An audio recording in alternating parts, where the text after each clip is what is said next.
서양 철학사 강의라고는 하지만은 중간중간에 끼어드는 사건들이 너무 많아가지고 서양 철학사가 진전이 좀 느립니다. 근데 워낙 재미난 일들이 많이 일어나기 때문에 뭐 시사적으로는 뭐 갑자기 또 박근혜 대통령이 무슨 개헌을 자기가 주도하겠다라는 식으로 나오고 있는데, 그 말인즉 그야말로 뭔가 그 전국을 전환시키려는 하나의 그 술수로서 개헌을 논의하는 것 같은데, 오묘한 거죠. 그러니까 개헌이라는 건 결국 대통령제를 없앤다는 건데, 핵심은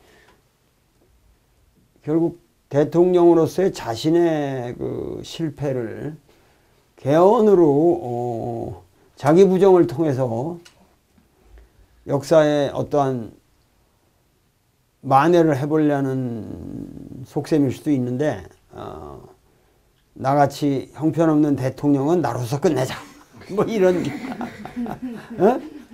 이런 논리 같은데, 그 웃기는 거죠. 그리고 개헌이라는 게 쉽게 되는 것도 아니고, 개헌 논의는 사실 깊게 해보면 해볼수록 남는 게 없는 논의입니다.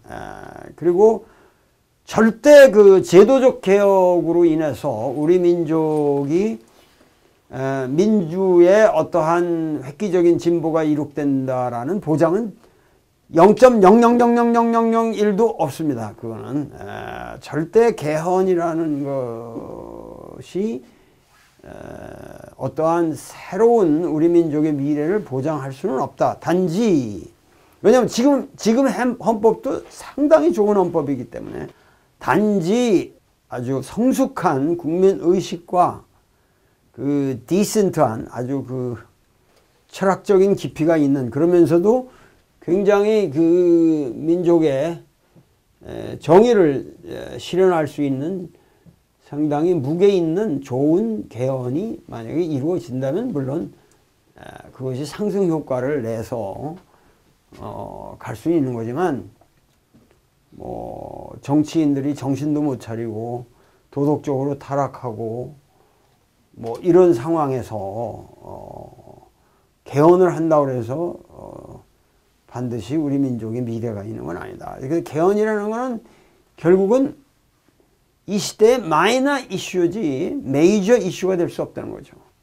어떻게 하면은 우리가 그 도덕적으로 새롭게 될 수 있냐, 그거는 어떠한 그 탁월한 지도자가 뽑혀서 일단 모범을 보여야 됩니다. 국민들에게 신뢰감을 줘야 됩니다.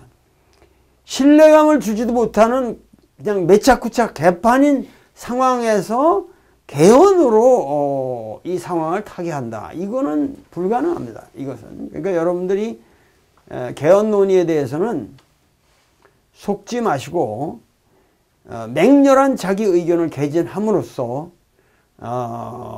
이러한 논의가 좋은 방향으로 최선의 결론을 찾아갈 수 있도록 여러분들이 두 눈을 부릅뜨고 개헌은 지켜봐야 할 것입니다. 그것은 단순한 찬반의 문제를 넘어서는 하나의 헌법이 구현하는 정신의 문제지, 제도적인 개혁으로 우리 민족의 미래는 보장되지 않는다. 오로지 사람이 적재적소에 있는 것이 더 소중하다.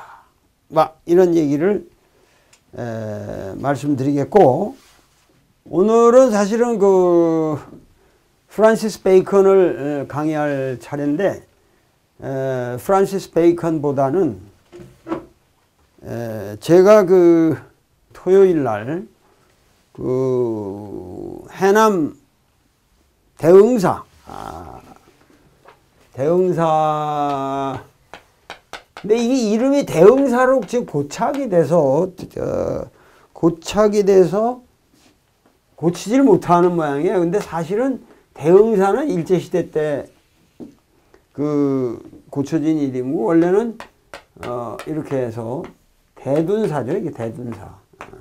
그 대둔이라는 게 모르겠어요. 이게 한듬이라는 우리 말에서 이게 한이라는 게 클 때자가 돼가지고 이게 뭐 이렇게 이두식 문장 표현인 모양인데 하여튼 거대한 사찰이라는 의미 같은데 한듬이라는 지세가 아주 대단한 사실 대둔사라고 그래야 맞는 거예요. 그리고 그 뒤에 그 두륜산도 그 뒤에 해남에 두륜산이 있는데 사실은 이 두륜산을 갖다가 이 윤자를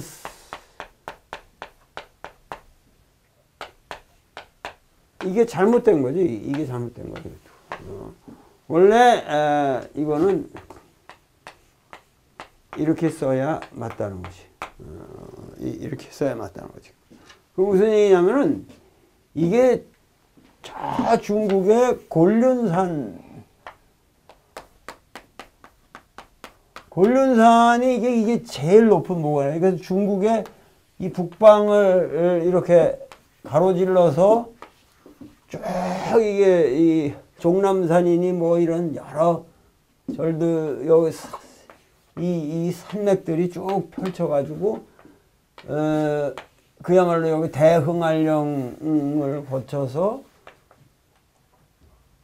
여기 백두산까지 오는데 여기서 백두대간이 이렇게 쭉 뻗쳐서 해남 땅끝 마을까지 해서 이게 지금 여기 해남 여기가 백두산과 곤륜산을 합쳐서 두륜산이라고 그런 거란 말이에요. 그러니까는 사실 뭐냐면 이게 상당히 고구려 패러다임에도 맞는 얘기가 뭐냐면은 이 방대한 대륙의 그 모든 기운이 이렇게 해서 여기에 밀집됐다 하는 의미에서 이 대둔 아주 가장 큰 그야말로 절이다. 이렇게 되는 거죠. 그러니까 그 해남에 가보면은 이게 모든 이 땅이 이게 여기가 만만한 곳이 아니에요. 해남이. 해남이 우리나라의 최남단인데 육지로서 볼 때는 여기에 그 윤씨 고택 그 아주 윤선도 고택이 노구당이라고 있죠. 근데 저의 그 진외가 인데 하여튼 이 대흥사에서 이 초이선사라는 분이 이제 계시는데 이 초이선사에 대한 얘기들이 전부가 뭐냐면은 이 소위 말해서 이 동다송이라고 하는 이 양반이 지은 이 일종의 다경이죠. 일종의 차에 관한 경전. 원래 다경이라는 책은 당현종 때예요. 그 사람이 당현종 이 양귀비 당현종 때에 유구라는 분이 당현종 때에 유구라는 분이 다경을 지었거든요. 다경을 지었고, 그러니까 중국에도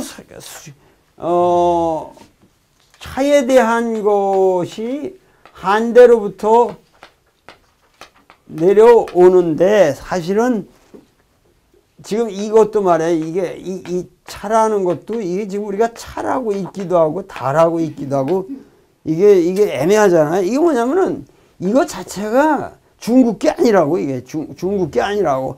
인도 말에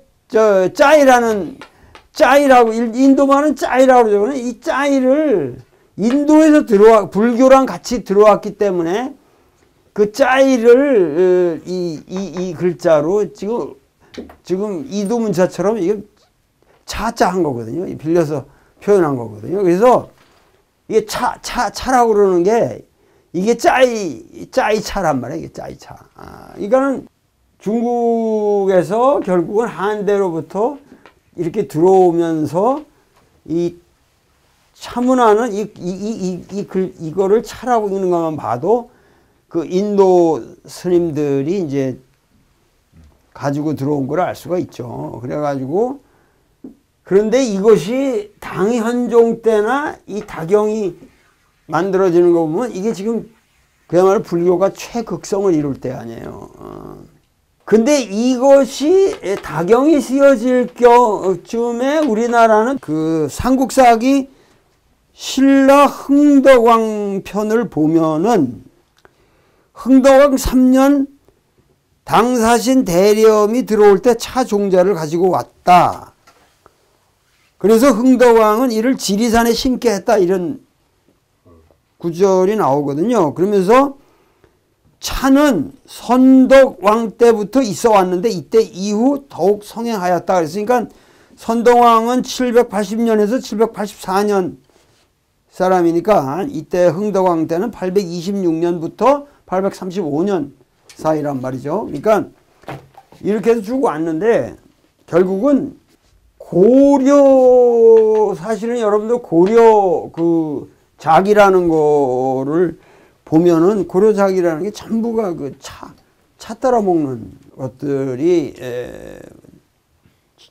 차 그릇이 주종이고 조선만 해도 그 조선 전기까지는 상당히 이 차문화가 발달돼 있었다고 우리가 보는 거예요. 근데 임난 이후로부터는 소위 말해서 이 차하고 이 술하고는 사실 이 불가분의 관계에 있는 건데 차문화가 성행할 때는 비교적 그 시대가 건강한 시대죠. 건강한 시대고 술 문화가 성행하면은 데카당트한 거예요. 그 시대가.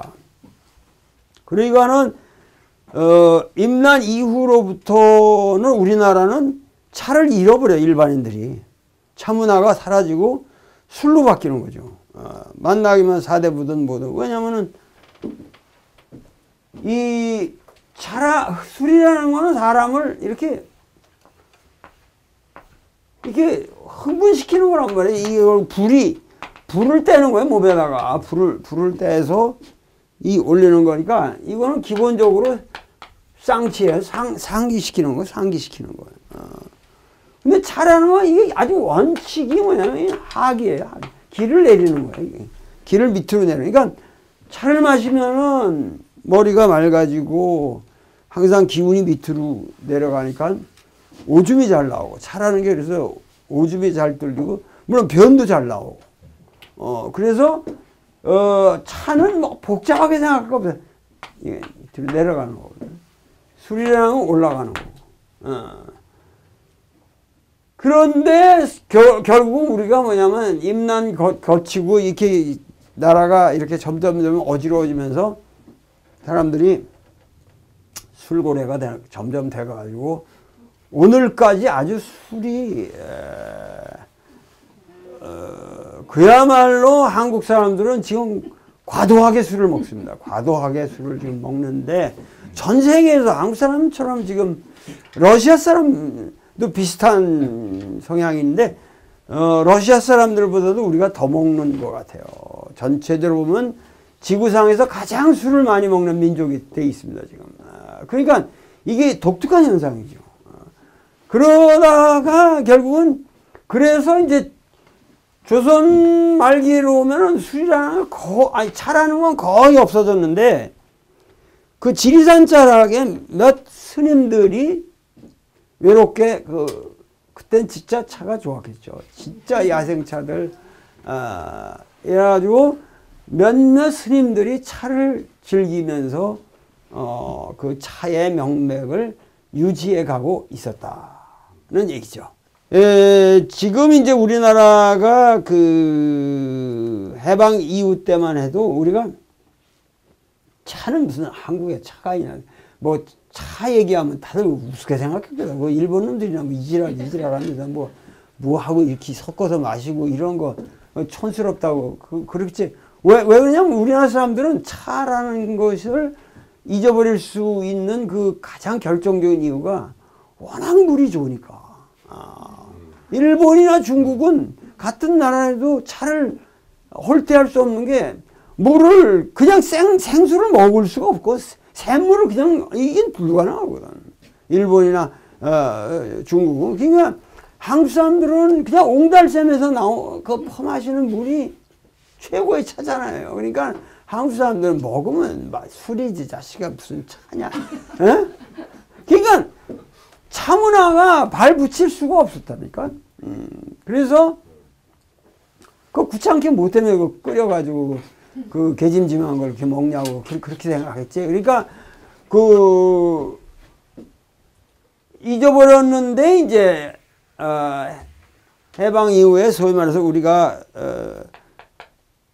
이제 박정희 시대를 거치면서 그야말로 이 경제 개혁이 경제 개벽이 이루어지고 사람들이 잘 살게 되니까 너무 기름진 거 많이 처먹고 이러니까 이게 뭔가 이 살 빼고 뭐가 하기의 요구가 생겼단 말이에요. 워낙 몸들이 여자들이고 남자고 다 백가죽에 그냥 기름이 다 그냥 둘러치니까 그래가지고 차가 갑자기 유행을 하기 시작하는 거예요.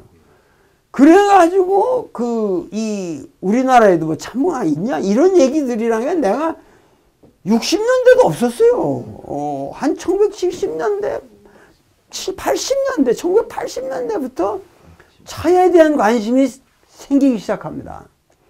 그러면서 이상하게 이제 초이의 동다송이라는 게 그때 이제 유행을 하기 시작하는데, 그러니까 무슨 얘기냐면은 초이 그러면은 그야말로 무슨 사람들이 지리산 대둔산에 있는 그 일지암에 앉아 있는 옛날 뭐 스님이 차를 잘 마시는 스님이 있었다. 그래서 초이 스님, 그러니까 초이라고 그래봐야 알지를 못해요 사람들이. 근데 제 차도 최영희 교수도 나는 초이가 무슨 신라시대 스님인가? 마이태자하고 뭐 그런 사람으로 전 알았다고. 그래서 사실 초이라는 사람 모른다고. 그래서 제가 요번에 그 대흥사에 갔는데 대흥사에 뭐 인산인해로 사람들이 모였고, 그게 새로 부임된 주지 스님이 월우라고 아주 월우 이 스님이라고 있는데, 이 월우 스님이 참 위대한 스님이에요. 굉장히 도력이 있는 분이에요. 그래서 나하고 한 30년을 이렇게, 근데 나한테 아주 극진하게 나를 선생으로 모시고 자기가 그렇게 배움을 청하고, 그런데 이게 웃기는 게 뭐냐면 30년 전의 모습하고 지금 모습이 똑같아요. 아주 똑같아. 얼굴이 전혀 변하잖아. 나보다 더 심해. 나도 상당히 안 변하는 편인데 나 월요를 보면 내가 졌다 그러거든. 도력이 있는 거예요 사람이. 근데 지금도 어린애 같이 보여요. 근데 아주 주지 스님으로 부임해 가지고 요번에 초이선사 탄신 230주년 뭐 230주년 240주년 이런 거야. 뭐 맨날 붙이기 마련이지. 근데 뭐 특별한 그래도 하여튼 230주년 입적 150주년 또 그렇게 이름을 붙여가지고 법회를 열었는데, 그것도 거기는 뭐 사람이 들어갈 수 있는 공간이 많더라도 야단법석을 갖다가 밖에다가 만들어 놨는데, 이낙연 도지사부터 또 박지원 의원이 앞에 앉아가지고, 그 사람 보통 15분 이상 앉아있는 법이 없다는데 내 강의를 2시간 동안 꼬박 다 들었지. 자원에서. 그것도 뭐 그 보좌관들이 시간 딴 거 약속인데 이거 와서 새콤한 말씀드리는데 이 선생님 말씀 이거 내가 안 들을 수 있냐고. 그래서 이 양반이 아주 진지하게 다 메모하면서, 왜냐면은 이 정보가 너무, 내가 말하는 정보가 너무 신선했던 거지. 지금 이 초이라는 사람에 대해서 거기 앉아있는 스님들이 꽉 앉아있는데, 그야말로 나도 과거부터 뭐 그 여연이라고 있어요. 우리나라에서 이 일제함에. 근데 이 사람이 뭐냐면 연대 철학과, 지금 이제 거의 초이를 이은 아주 선사라고 그러는데, 여연 선사인데, 이 사람이 나하고 동기거든. 연대 철학과. 근데 연대 철학과 나오고, 그러니까 그때만 해도 벌써 그 승려되는 사람들 수준이 높았다고. 여연은 제대로 된 아주 학승이면서도 선승이에요. 그래서 여연은 경지가 있는 사람이거든요. 그래서 이분이 이제 일제하면서 쭉 주석을 하면서 사실은 이 초이를 오늘 우리 사회에다가 알린 분이죠. 몸소. 그런데 이런 전통이 꽉 차 있는 이 시대에 그 스님들이 다 나보다 초이를 더 잘하는 스님들이죠. 분위기를. 그러나 그건 그냥 냄새로 아는 거고 논리적으로 알지 못한단 말이에요. 그래서 내 강의를 들으면서 끝나고 나니까 평생 초이 그랬는데 오늘 비로소 초이가 누군지를 처음 알겠다고. 나는 사실은 뭐 그 초이를 내가 평생 공부한 사람도 아니고, 월우 스님이 탄신 230주년 이거를 해달라고 그렇게 조르는 바람에, 또 전남교육청에서 뭐 순천대학에서 또 뭐 그 교사들, 내가 이번에 사실 시베리아 열차를 같이 가려고 그랬는데 그 못 간 것도 있고, 그래서 겸사겸사, 그래서 순천대학에서 전날 강의를 하고, 그 다음날 이제 대둔사를 가게로 스케줄이 짜졌는데, 나는 그동안에 이거 대선 기획하느라고 뭐 정신이 없었거든요. 그래가지고 갑자기 그냥 이 한 일주일 정도 투자를 해서 싸그리 그냥 관계되는 모든 책들을 읽어가지고 대둔사에서 강의하기 직전까지 박지원 의원도 와 있고 그러는데 그 사람들하고 잡담하는 시간도 빼고 몰래 들어가가지고 달달달달달 이거 뭔가 이렇게 외지 않으면 안 되거든. 그 강의라는 거는 뭐 보고하면 이게 좀 하수같이 보이니까 그걸 달달달달 외워가지고 가서 강의를 한 거죠. 근데 이게 금방 얻은 지식이기 때문에 나도 그만큼 신선하고 파워풀하게 전달이 됐던 거죠. 근데 내 머리에 일단 입력이 되면은 딴 사람들은 그 시대와 역사와 그 관련된 인물들에 대한 그 사람들 책도 읽어본 사람도 없고 그 사람들의 인생에 대해서 모르는데 나는 그게 누구누구 들어오면 홍석주 그럼 이게 홍석주를 만났나? 이게 우리나라 홍석주가 누군지 아는 사람이 누가 있어요. 그러니까는 이런 것들이 내 머릿속에서는 다 이렇게 고유명사들이, 그러니까 내가 항상 고유명사라는 말을 계속 쓰는데 이 역사는 고유명사란 말이야. 고유명사가 살아있는 인간으로 우리에게 전달이 돼 있어야만 되는데 그 초이가 비로소 내 머릿속에 입력되면서 그 초이의 시대와 모든 것이 살아나는 거죠. 자, 그러면은 과연 초이 얘기를 어디서 풀어갈 것이냐? 초이 얘기를 우리가 어떻게 풀어갈 것이냐. 이건 엄청난, 그야말로 우리 역사에 아주 중요한 이 뭐라 그럴까, 나는 우리 역사에 이렇게 드라마틱한 스토리는 없다. 여러분들이 우리 민족을 알려면 진짜 이 초이 얘기를 알아야 한다는 거죠. 초이가 누군지, 초이를 우리가 정말 이해하는 것만이 우리가 산 시대, 그리고 도올 김용옥과 같은 사람이 어떻게 해서 이 시대에 태어날 수 있었는지, 그런 것을 여러분들이 아실 수 있게 되는 것이죠. 자, 과연 초이는 누구인가? 일단 여기서 끊고, 이번 강의는 여기서 끊고, 시간이 그동안 잡한 얘기들을 했지만은 여기서 끊고, 다음 시간에 초이를 포괄적으로 우리가 한번 논의를 해보겠습니다. 다음 시간을 기대해 주시기 바랍니다.